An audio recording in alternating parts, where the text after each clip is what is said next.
On n'en est plus à se demander qui va dominer Rafael Nadal sur terre battue, mais plus prosaïquement qui va, pour commencer, réussir à lui prendre une manche.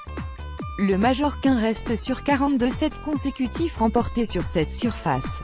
Cela arrivera-t-il à Madrid la semaine prochaine, où la vitesse de la balle en raison de l'altitude peut aider les plus audacieux? À voir. Depuis son retour sur terre, le numéro 1 mondial a donc retrouvé d'un coup d'un seul sa pleine carburation, avec déjà 2 titres, à Monte-Carlo et Barcelone, avalés sans leurre pour la 11e fois.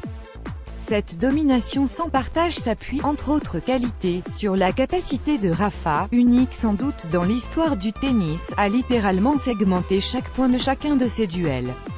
Chez Nadal, l'expression jouer point par point prend tout son sens. En d'autres termes, l'Espagnol est capable d'oublier dans l'instant ce qui vient de se dérouler, et à ne jamais se projeter sur ce qui pourrait se passer, et les conséquences qui vont avec. Nadal est le meilleur pour rester mentalement dans le présent, rien que le présent, et ne se focaliser que sur ce qu'il a à faire dans la seconde qui suit, s'appuyant notamment sur sa fameuse routine.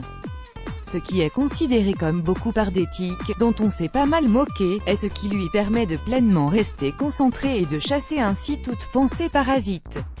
Envoler les frustrations. Disparu la peur du point à venir, le rêve. Sur terre battue, où il évolue en ce moment en pleine confiance, Nadal est bien le maître de ce process si particulier, recherché par tous les joueurs, quel que soit leur niveau d'ailleurs. Cette capacité à enchaîner les points, comme s'ils n'étaient pas liés, comme si chacun point était un match en tant que tel finalement, à ne pas perdre donc, lui permet de mettre une même intensité mentale sur une balle de 15/0 que sur une balle de Bréac. Pour lui, ces 2 points doivent être traités avec la même implication. C'est une évidence, me direz-vous, mais on sait bien qu'inconsciemment ce n'est pas le cas chez une très large majorité de joueurs, qui ne jouent pas de la même façon un point qu'on a le droit de perdre et un autre décisif. Eh bien pas Nadal justement, et c'est ce qui le rend si fort. Il ne relâche jamais l'étreinte, étouffe ses adversaires par cette intensité permanente. C'est aussi ce qui explique le côté très sec des défaites infligées aux malheureux qui le croisent ces temps derniers. Si aucun pépin physique ne vient le perturber et s'il demeure capable de continuer à jouer avec cette même densité, le numéro 1 mondial demeurera intouchable dans les semaines à venir, et évidemment à Roland-Garros.